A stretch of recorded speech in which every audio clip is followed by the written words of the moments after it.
Judas 8-13. Do mesmo modo, também esses, quais sonhadores, contaminam a carne, rejeitam a autoridade e insultam os gloriosos seres celestiais. Contudo, nem mesmo o arcanjo Miguel, quando entrou em conflito com o diabo e discutia a respeito do corpo de Moisés, ousou pronunciar sentença difamatória contra ele. Pelo contrário, disse: o Senhor repreenda você. Esses, porém, quanto a tudo o que não entendem, difamam, e quanto a tudo o que não compreendem por instinto natural, como animais irracionais, até nessas coisas se corrompem. Ai deles, porque seguiram o caminho de Caim, movidos por ganância, caíram no erro de Balaão e foram destruídos na revolta de Corá. Esses são como rochas submersas nas festas da fraternidade que vocês fazem, banqueteando-se com vocês sem qualquer receio. São pastores que apacentam a si mesmo. São nuvens sem águas impelidas pelos ventos. São árvores que em plena estação dos frutos continuam sem frutos, duplamente mortas e arrancadas pela raiz. São ondas bravias do mar que espumam as suas próprias sujeiras. São estrelas sem rumos, para as quais está reservada a mais profunda escuridão para sempre. Pai, muito obrigado pela leitura da Tua palavra. Fala conosco por meio dela, é o que eu te peço, em o nome de Jesus. Amém. O que falar nesse título interessante, em defesa da fé, quando Judas, que é irmão de Jesus, nos propõe esse grande desafio. Nós estivemos estudando sobre o combate, o combatente, falamos na terceira mensagem sobre os alvejados, aqueles que foram afetados. Semana passada falamos sobre a espada, onde Judas 5-7 fala do poder que a palavra tem para que possa ser o divisor da nossa vida, a única arma de ataque descrita por Paulo quando ele vai trazer a menção de que um filho de Deus deveria estar revestido com a armadura de Deus, ou melhor, vestido com a armadura de Deus.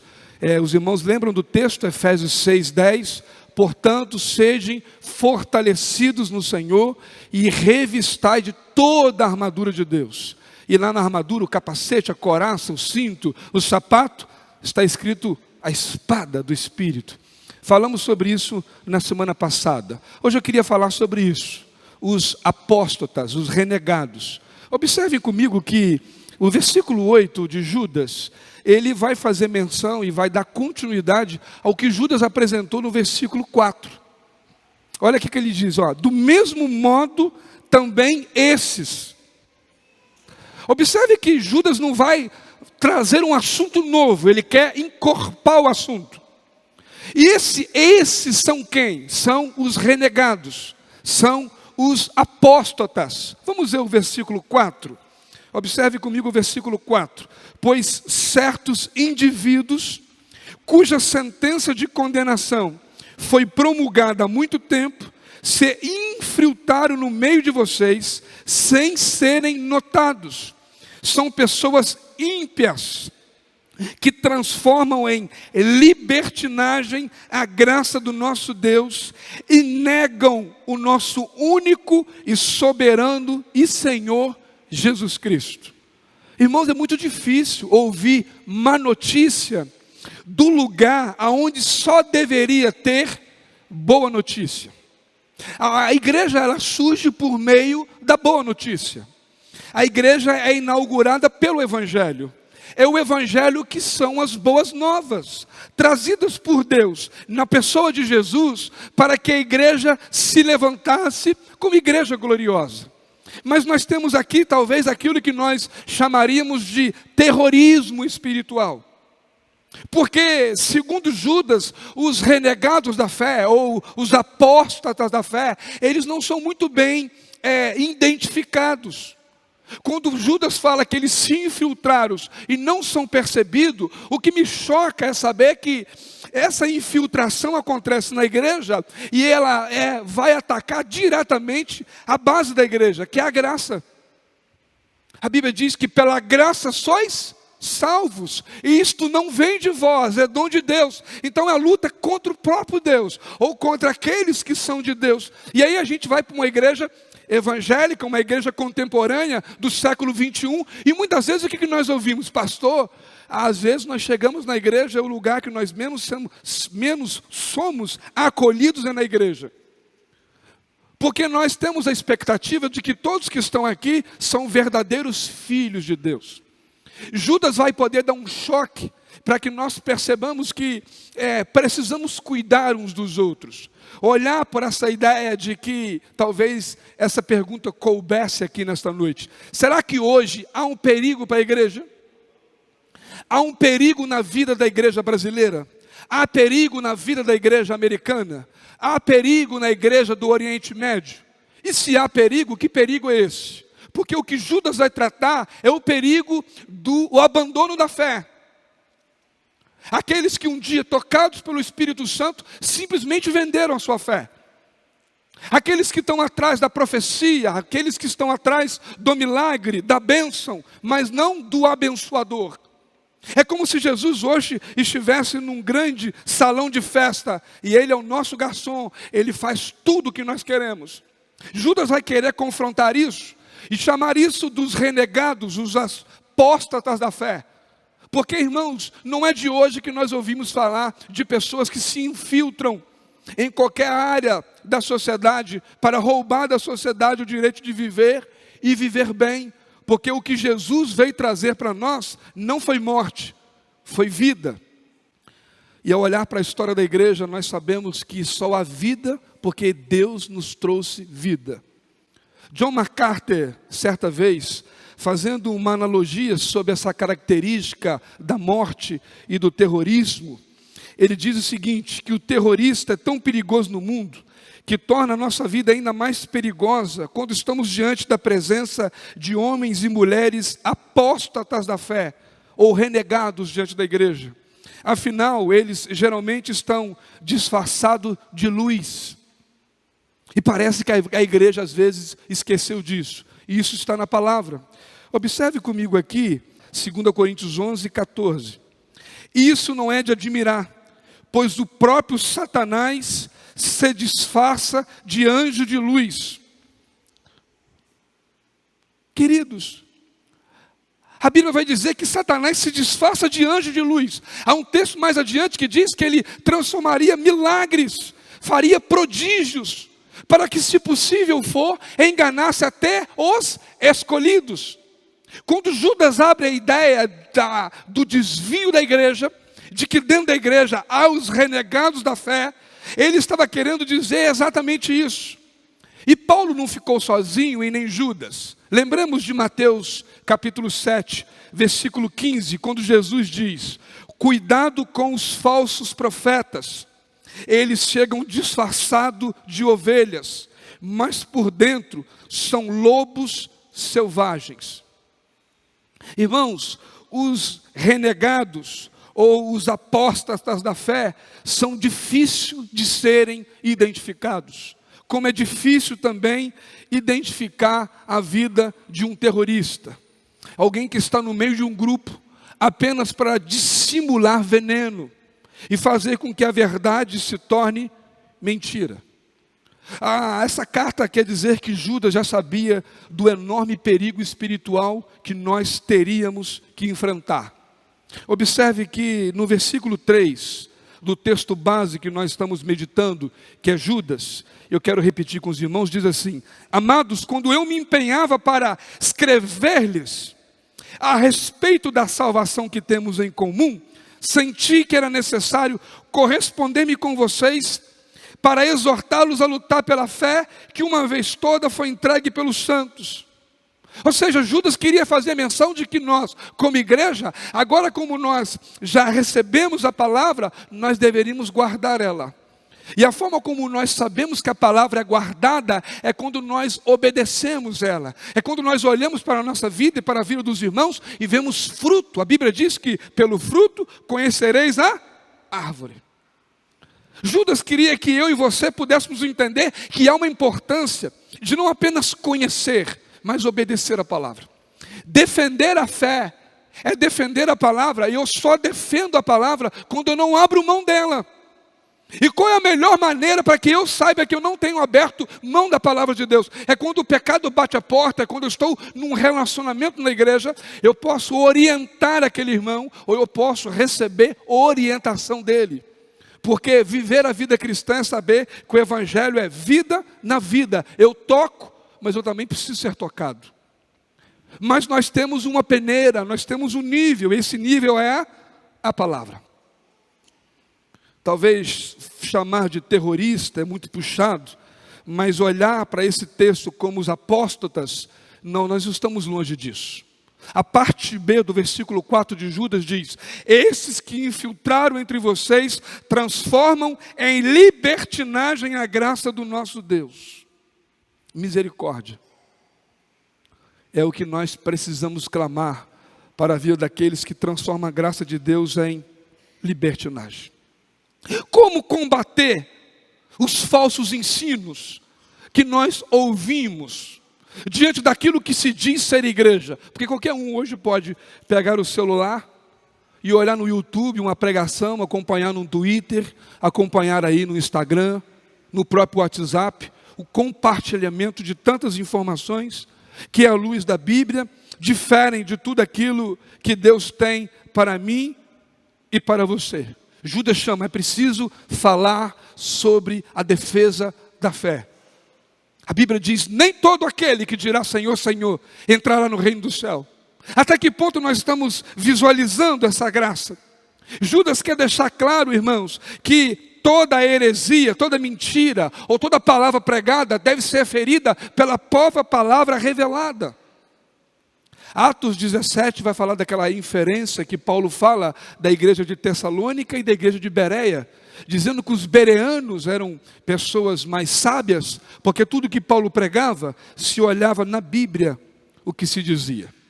Então nós precisamos olhar, irmãos, e ver que Judas, ele deseja não apenas punir ou apresentar, este aqui é um renegado, esta aqui é uma renegada, este é um apóstata, ou esta é um apóstata. Não, Judas vai dizer mais à frente, de que nós precisamos e devemos nos ajudar uns aos outros, porque a ideia de Judas é a mesma ideia de Jesus, que é a ideia de resgate.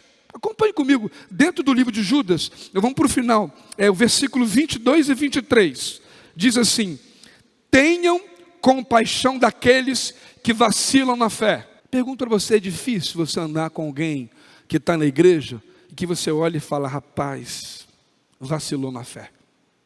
Qual que é a minha postura? Qual que é a sua postura quando alguém vacila na fé? Primeira postura, normal, irmão, normal, juiz. Mas também, a saia que está usando, o marido que tem, não sei o que fez. Nós nos esquecemos dessa graça, da compaixão que Jesus teve. Deus não está falando que eu tenho que passar na mão, na cabeça do meu irmão, mas a Bíblia diz assim, tenham compaixão daqueles que vacilam na fé. Mas olha o 23, Judas 22, agora Judas 23.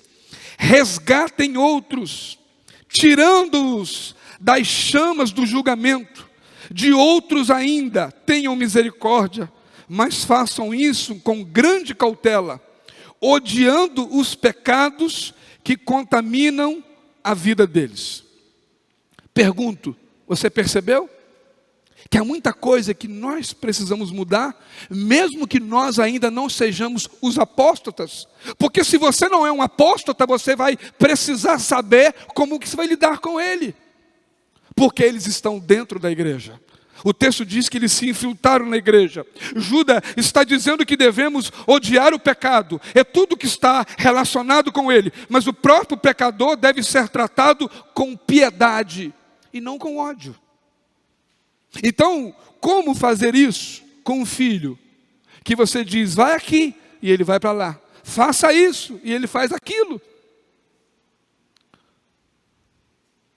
É difícil quando nós nos esquecemos de que nós não estamos sozinhos e de que Deus está aqui para nos ajudar. Ele nos alerta. Devemos sempre visar o resgate, sem ironia, sem sarcasmo, como vemos nas redes sociais. Como é fácil repreender um irmão numa rede social, quando ele dá uma foto que, rapaz, que foto é essa? Aí alguns vão lá e fazem comentário, daqui a pouco alguém me liga. Pastor, você viu o que o fulano fez? Eu falei, não, olha o Face dele. Ele falou, não tem mais Face. Só se você tirar um print e mandar para mim. Mas se você mandar para mim, você vai junto comigo lá para a gente poder conversar com esse irmão. Não, mas ele não pode nem saber que eu te falei. Eu falei, então deixa que eu vou tratar isso. Mas aí a gente tem uma postura diferente, porque o texto diz, tem compaixão. Eu posso olhar para o pecado daquele irmão e orar, Senhor, tira as vendas dos olhos. O que roubou do coração desse meu irmão? O prazer de ter uma vida santa. Porque ele desfruta pela fé da presença de um santo Deus. Judas queria trazer essa inferência para que eu e você pudéssemos mudar o nosso olhar. Olhar com fé não é crer para mim também, é crer para aquele que está do meu lado e saber que talvez ele seja mais fraco do que eu. E nós reconhecemos que nós não somos bem para lidar com as fraquezas. Nós não lidamos bem com a nossa fraqueza, muito menos com a fraqueza dos outros. Judas esperava, devemos sim, irmãos, disciplinar os apóstatas, os renegados, os perversos, porque tem palavra de arrependimento para eles. Observe comigo aqui Gálatas 6, 1-3. Irmãos, se alguém for surpreendido em algum pecado, vocês que são espirituais, tem gente espiritual aqui nessa noite, amém? Glória a Deus, palavra para você. Vocês que são espirituais, deverão restaurá-lo com mansidão. Cuide-se, porém, cada um, para que também não sejam tentados. Levem os fardos pesados uns dos outros, e assim cumpram a lei de Cristo. Se alguém se considera alguma coisa, não sendo nada, engana-se a si mesmo. Eu resumiria essa primeira parte dizendo o seguinte: muitas das vezes os nossos irmãos serão nossos espelhos. Por que eu creio que muitas vezes nossos irmãos serão nossos espelhos? Porque o espelho reflete a nossa imagem, aquilo que nós representamos. E aí eu tenho uma máxima, e os irmãos que convivem comigo mais perto sabem disso. E eu creio nisso, tá? E eu tenho essa máxima assim, ó. Toda situação revelará a real condição do meu coração. Guarde isso. Toda situação revelará a real condição do meu coração. É quando alguém está com ódio diante de mim, que eu revelo se eu tenho ódio ou se eu tenho amor. É quando alguém está impaciente, que eu revelo também se eu sou um impaciente ou se eu sou alguém paciente o suficiente para quebrar aquela impaciência que está rondando o coração do meu próximo e que convive comigo. Agir assim é olhar para as Escrituras e entender. Mas eu queria fazer um raio-x e trazer 4 pontos que Judas expõe na vida daqueles que são renegados e o apóstata da fé mediante esse texto. Olha o versículo 8 de Judas. Do mesmo modo também esses, quais sonhadores, contaminam a carne, rejeitam a autoridade e insultam os gloriosos seres celestiais. Primeiro sinal que Judas nos dá de um apóstata da fé, de um renegado da fé, é o sinal da natureza do seu caráter. O texto, irmãos, aqui é claro. Nós temos 3 exemplos. Nós já tínhamos 3. Os irmãos vão lembrar, quem esteve aqui, eu fiz 2 sermão no versículo 5-7. Eu falei sobre os alvejados e falei sobre a espada. E nesses 3 versículos, nós já tínhamos 3 julgamentos. E eu vou reforçar a sua memória. Porque do versículo 5-7, nós já tínhamos 3 julgamentos. E agora aparecem mais 3. É por isso que o versículo 8 começa, do mesmo modo. Porque do versículo 5 a 7, qual era o julgamento? O anjo que se rebelou foi guardado em trevas. A cidade que se tornou imoral foi destruída, Sodoma e Gomorra. Está no versículo de 5 a 7. E o terceiro é, o povo que Jesus libertou do Egito, por não crer e permanecer na incredulidade, foram destruídos. Então nós temos 3 julgamentos de 5 a 7, sinalizando que um apóstolo anda na incredulidade, porque nega a graça de Deus, como está no versículo 4, sinalizando de que mesmo aquele que foi libertado por Jesus, pode voltar atrás porque abandonou a graça. E aí talvez não entra a questão da história da conversão, mas do convencimento. E entra a ideia de até que na criatura o anjo se rebela contra Deus, e nem os anjos foram poupados. E aí, querendo estender a ideia da natureza do caráter, nós vamos ver 3 questões muito interessantes. Porque aqui no versículo 8, os hebreus não são aqueles que morreram no deserto, não são mais os anjos que foram lançados do céu, e nem são mais os rebeldes de Sodoma e Gomorra. Mas o texto diz que esses são aqueles, olha comigo, do mesmo modo também, esses, quais sonhadores, contaminam a carne. Irmãos, toda palavra de contaminação da carne na Bíblia, ela lembra de imoralidade. Primeiro, pensa, ou talvez primeiro vê, a ideia de Tiago. E a mesma ideia é pregada por Jesus. Se os seus olhos forem bons, todo o seu corpo será bom. Aí Tiago diz o seguinte: ninguém ao ser tentado, diga, sou tentado por Deus. Porque Deus não pode ser tentado, e Ele mesmo a ninguém tenta. Isso é Tiago 1,13. Só que o 14 diz assim: mas todo aquele que é tentado pela sua própria cobiça, porque ela o atrai e o seduz. Talvez esse ditado popular tem muito sentido, né? Os que os olhos não veem, o coração não. A questão é, o que nós temos cobiçado? Porque do mesmo modo eles continuaram tendo sonhos pecaminosos, contaminação da carne. Não dá para poder aprofundar tudo, mas Gálatas 5,19 diz as obras da carne. Você pode estar sonhando, quem está na carne pode estar sonhando com ciúme. A Bíblia diz que o verdadeiro amor não suspeita mal. Aí a pessoa tem ciúme, alimenta o ciúme e acha que é normal. Gálatas 5,19. Estas são as obras da carne. Ciúme. Cuidado com o ciúme. Você pode ter motivo, mas reconheça que o ciúme não vem do espírito, vem da carne. E a carne mata. O espírito está pronto, mas a carne é fraca. Glutonaria. Vai para o rodízio, solta até a barganha da calça. Vamos comer, já que eu paguei. São os glutões. Erramos ou não? E a carne vai, os beberrões, os homicidas, os homossexuais, o lesbianismo, e vão embora.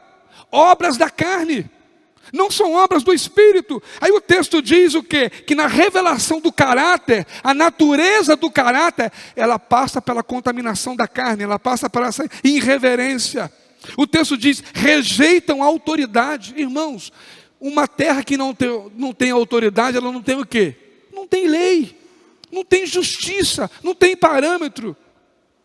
É aquela história, é cada um por si e Deus para todos. Olho por olho, dente por dente. Eu vou ver o que eu quero, é para mim mesmo. Um apóstolo é tão egoísta que ele olha só para ele. Então não tem apenas uma questão da imoralidade. Judas vai nos apresentar que aquela mesma forma ainda estava presa no coração deles, e eles se tornam então pessoas insubmissas, porque enquanto imorais, seguem os prazeres pecaminosos da carne. A pessoa quer sexo, mas não quer casar. A pessoa quer sexo, mas quer ter mais de um parceiro. Aí que fala, contaminou a carne. Mas eles não pararam aí, eles rejeitaram a autoridade. Ou seja, eles foram insubmissos. Trocaram a verdade de Deus por seus sonhos e visões dito espiritual. Mas eu sonhei, pastor, quando eu falo eu até arrepio. Mas cadê a palavra?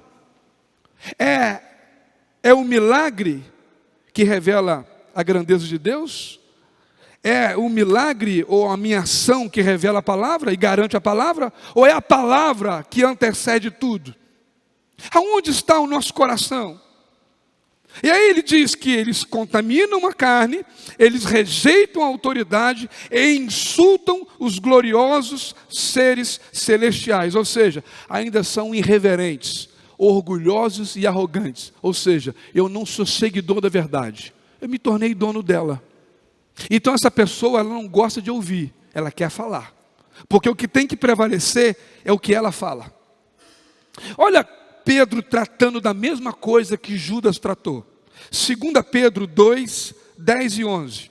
Ele é particularmente severo com aqueles que seguem desejos e instintos distorcidos e desprezam autoridades.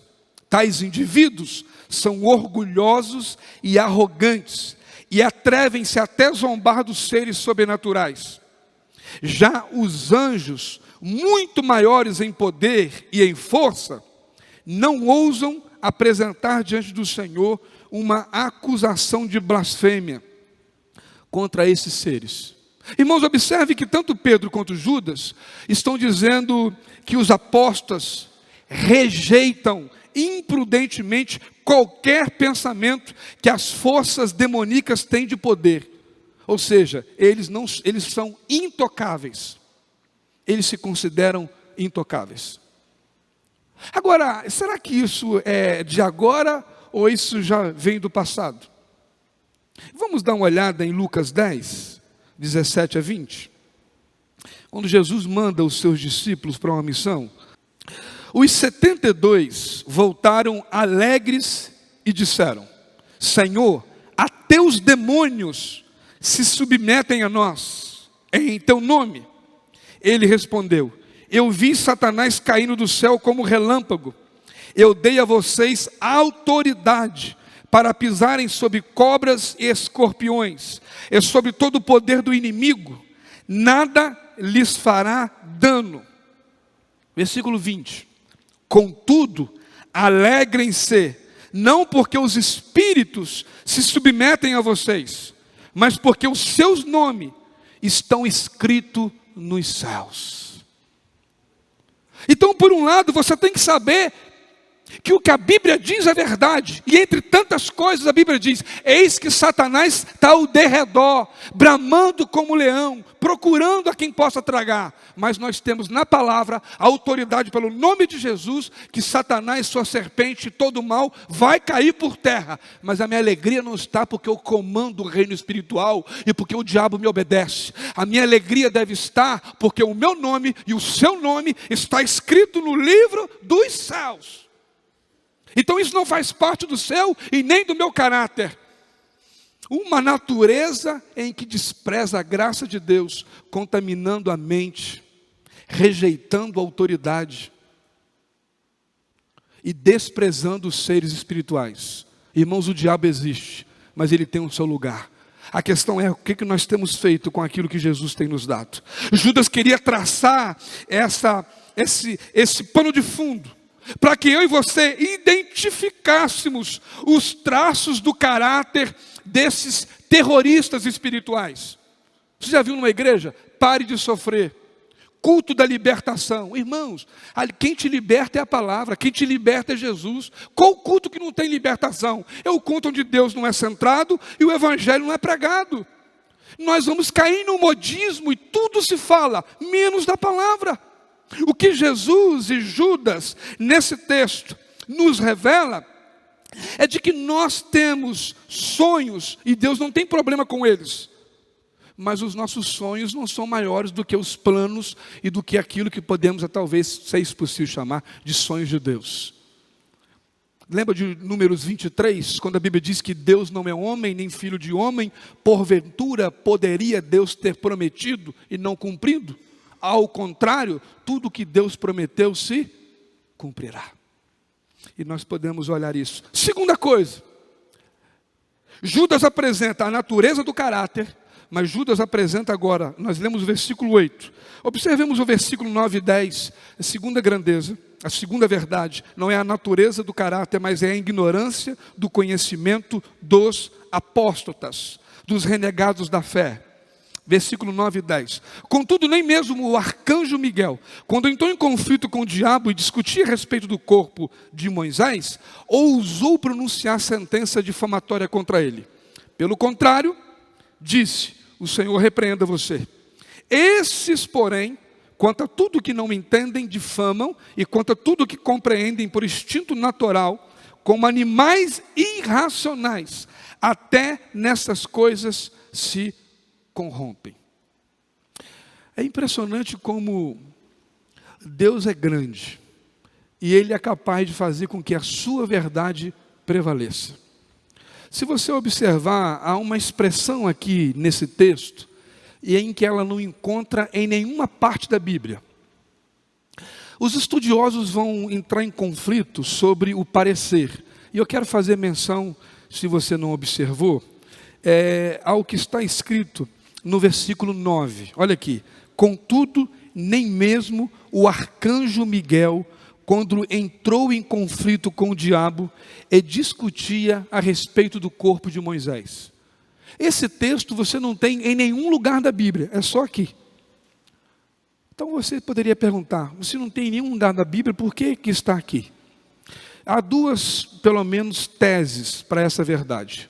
Uma tese é um documento apócrifo, que é um documento que não foi marcado no cânon bíblico, dado pela história da igreja. Alguns chamam da Confissão de Moisés.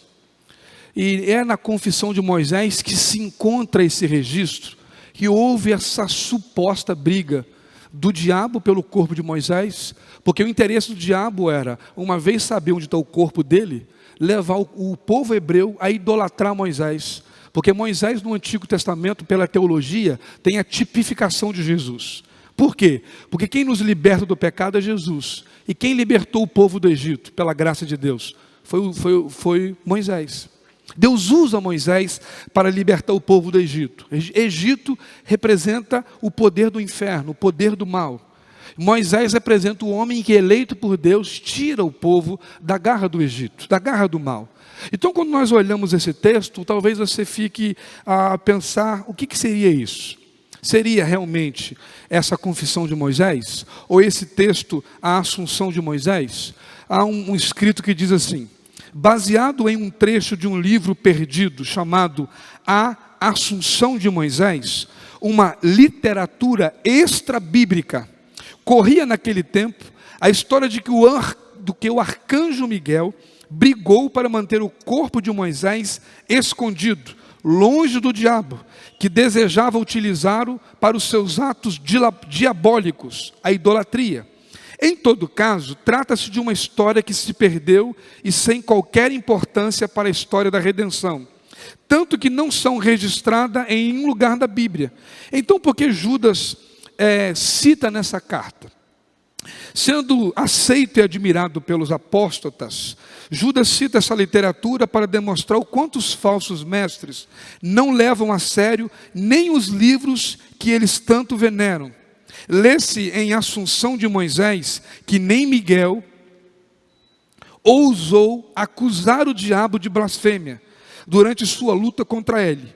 Miguel deixou com Deus a responsabilidade de repreensão, mas os apóstatas zombam dos seres espirituais.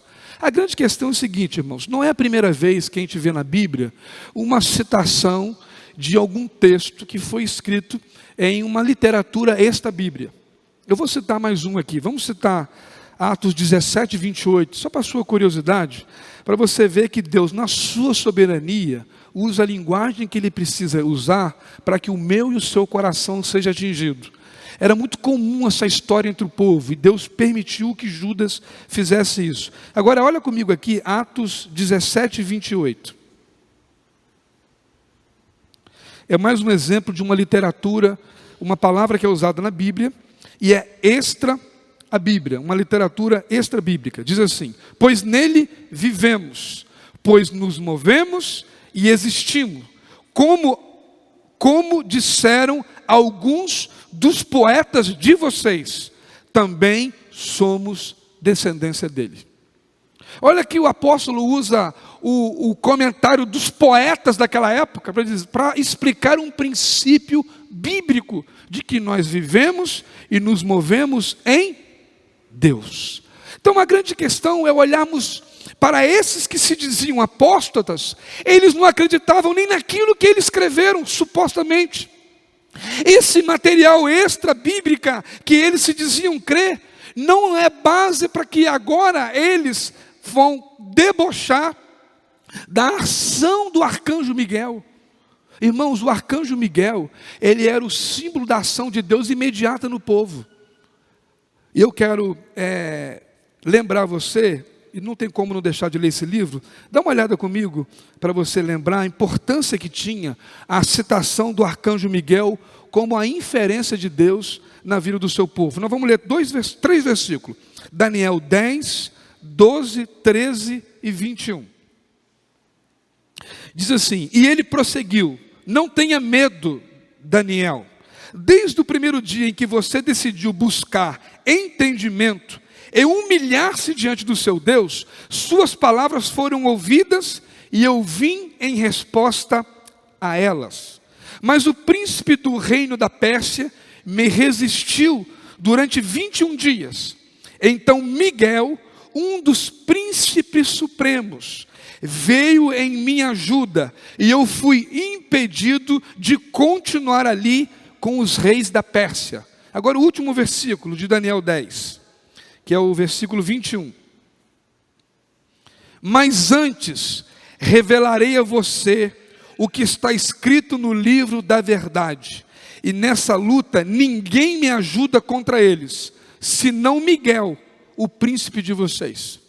Então, quando Judas cita a luta do arcanjo Miguel pelo corpo de Moisés, Judas estava lembrando que Deus ainda é operante no meio da igreja, e de que os anjos são aquilo que a Bíblia diz que eles são, seres maiores do que os homens, e segundo a Bíblia, ministradores da promessa de Deus. Então Judas queria fazer esse destaque, para que a igreja percebesse a grande oportunidade que ela tem, não com apenas os ateus, que negam a existência de Jesus, mas com aqueles que desertaram da fé, os apóstolos que estão entre nós. Temos um território que é comum entre nós e eles, e nós não apenas devemos discutir isso, mas agir em função disso, por uma palavra promulgada pelo próprio Deus. E aí nós saímos da ideia da natureza, do caráter de um desertor da fé, para a ideia da ignorância dele. Ele mesmo se contradiz. E nós podemos então, queridos, usar toda a literatura, seja ela bíblica ou não, desde que ela esteja submissa à palavra. Se ela for para engrandecer o quanto que a Bíblia é, não tem problema, porque essa literatura, ela serviu aqui para desmascarar a ignorância ou a incoerência daqueles apóstolos. Porque até na confissão de Moisés estava a certeza de que nem o arcanjo Miguel, olha o que diz o texto: contudo, nem mesmo o arcanjo Miguel, quando entrou em conflito, disse alguma coisa contra o diabo. Ele diz assim: que o Senhor te repreenda. O assunto de Deus não é com o diabo, o assunto de Deus é com o pecador, ou aquele que está ferido pelo pecado. Isso deve trazer alegria e conforto ao nosso coração, porque o texto revela tanto a natureza, quanto a cegueira e a ignorância da inteligência do homem. Parece que o homem esqueceu daquilo que Salomão diz lá em Provérbios capítulo 3, no versículo 6, quando Salomão diz, não se apoie em seu próprio entendimento, mas reconheça o Senhor em todos os seus caminhos.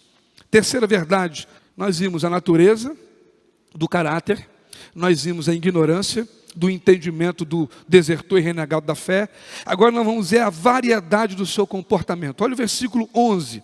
Ai deles, porque seguiram o mesmo caminho de Caim, movidos por ganância, caíram no erro de Balaão e foram destruídos na revolta de Corá. Queridos, quanta luta! Se existe uma história marcante dentro de tudo que você já aprendeu na Bíblia, é a história de Caim, é a rebelião de Corá, e é a ganância e a falta de índole do caráter e o engano do profeta Balaão. O texto é claro em dizer que essas variações relatam para nós o quanto que nós precisamos entender a importância que a fé tem em ser defendida, e a sua fé só será defendida quando ela é guardada. Os renegados da fé, irmãos, eles variavam o comportamento. Uma hora eles agiam como Caim. O que Caim fez?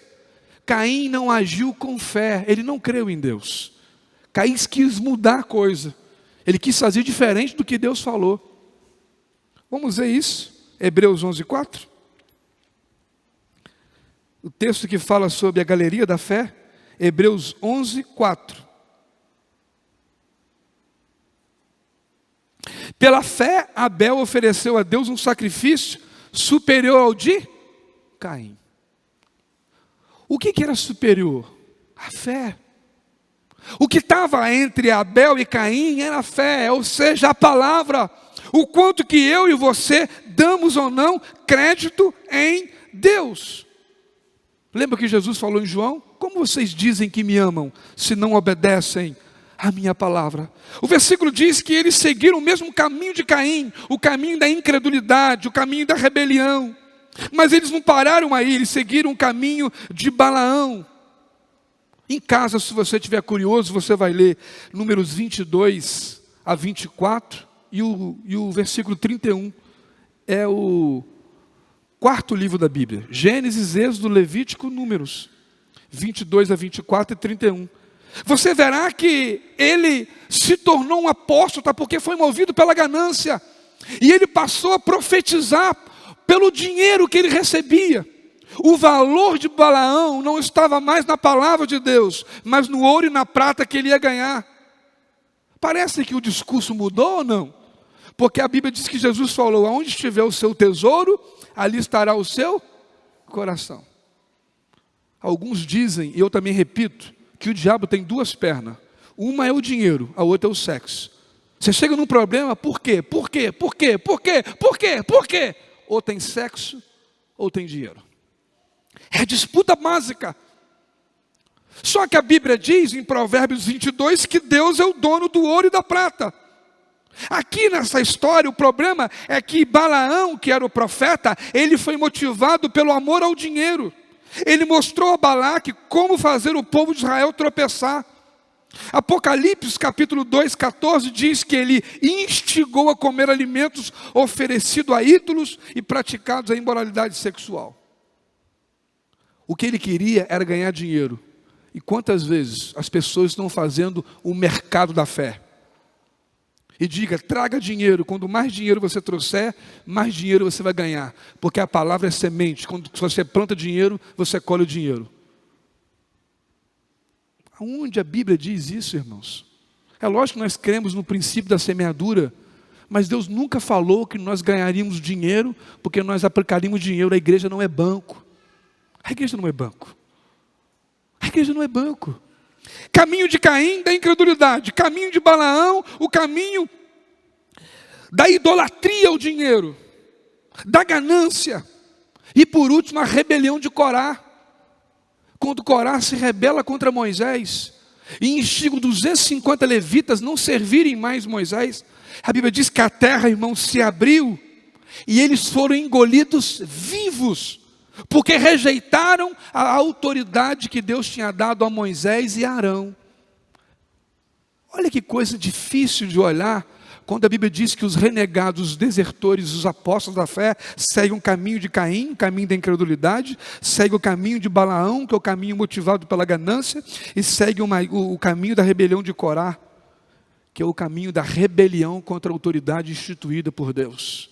Quantas vezes a liderança, ela é afrontada com essas lutas que nós vemos, porque entrou rebelião, e a Bíblia diz que a rebelião é comparada a um espírito de feitiçaria. Queridos, eu queria encerrar a meditação desta noite sobre os renegados da fé, dizendo que há algumas mudanças de comportamento que a gente pode ver. E o texto apresenta como desvio de condutas sobre aqueles que abandonaram a fé. O versículo 12 diz: E eu vou encerrar. Esses são como rochas submersas. Por que são como rochas? São ameaças ocultas.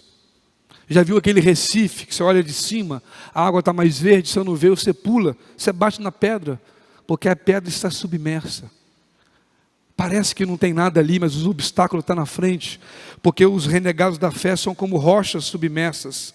O texto também continua dizendo que são como os pastores egoístas, falsos homens que não têm piedade, porque usam a palavra de Deus para transformá-la em mentira, alegando que Deus chama para fazer uma coisa que não tem nada a ver com aquilo que eles pregam, porque o amor deles está no dinheiro e na mentira, e não na verdade.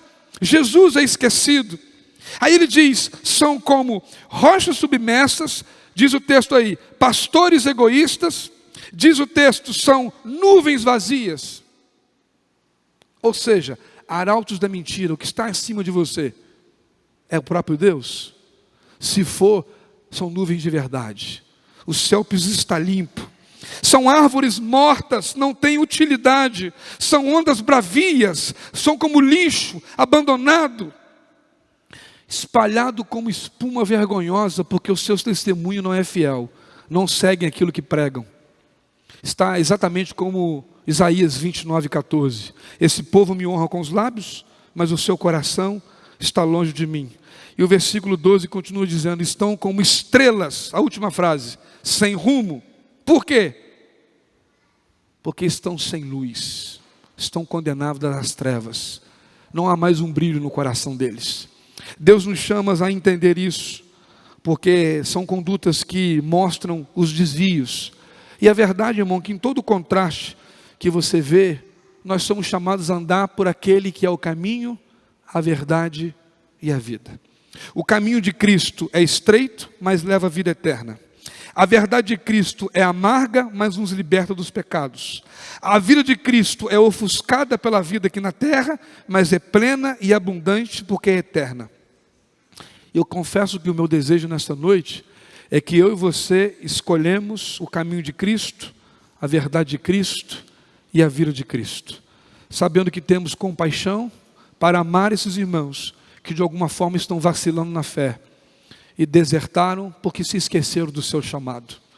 A vida não é fácil, há momentos que nós choramos, mas a Bíblia diz que o Senhor enxuga as nossas lágrimas, que o Senhor se revele grande na sua vida, e que você ande no caminho, na verdade e na vida que Jesus tem para você, por onde você passar, porque temos a promessa, aonde colocarmos a planta do nosso pé, o Senhor irá conosco, quando a sua palavra nos acompanha.